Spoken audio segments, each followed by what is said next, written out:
Within collaborative response, we understand that the foundational component of collaborative structures and processes are absolutely integral to the overall framework success within any organization.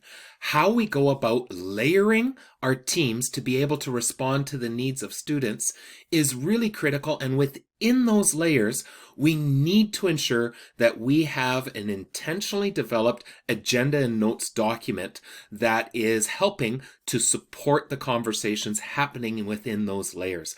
Within the agenda and notes document, we want to be able to ensure over time that there is clarity and predictability.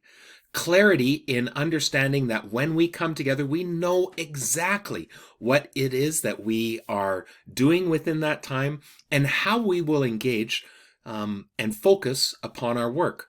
Predictability happens when we can have repeatable processes that just become second nature for us as our team.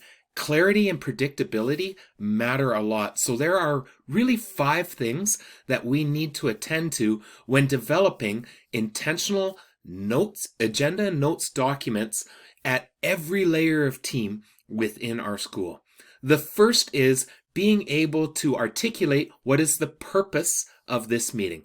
Right at the very top of the agenda, there should be an ongoing purpose that does not have to change every time we meet, but rather, what is the purpose of our school support team, for instance? What is the purpose of our collaborative team meeting? Having that right at the top is valuable. The second element that is integral is the infusion of our norms. Building in norms with an opportunity to be able to determine what's one that we are going to pick to practice or reflect upon. Having that visually present within our agenda is another important element to think about. The third is articulating what are the roles that will lead to the efficiency and effectiveness of our conversation and who's going to be designated in each of those roles. It could be determined prior to the meeting, it could be determined at the meeting, but being able to set out who will take on critical roles within the conversation so that we distribute leadership and responsibility is really, really important part of that agenda and notes document. Being able to have clear time indications throughout the agenda so that we can anticipate how long we expect to spend on each part of our agenda.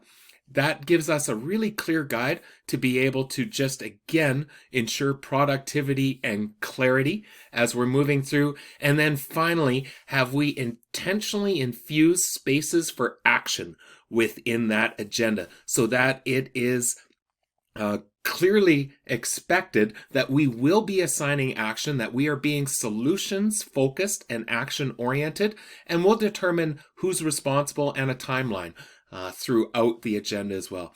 These are really critical parts to be thinking about a well-intentioned agenda that then we can be taking notes within and can lead to the success of teams at every layer within our collaborative structures and processes.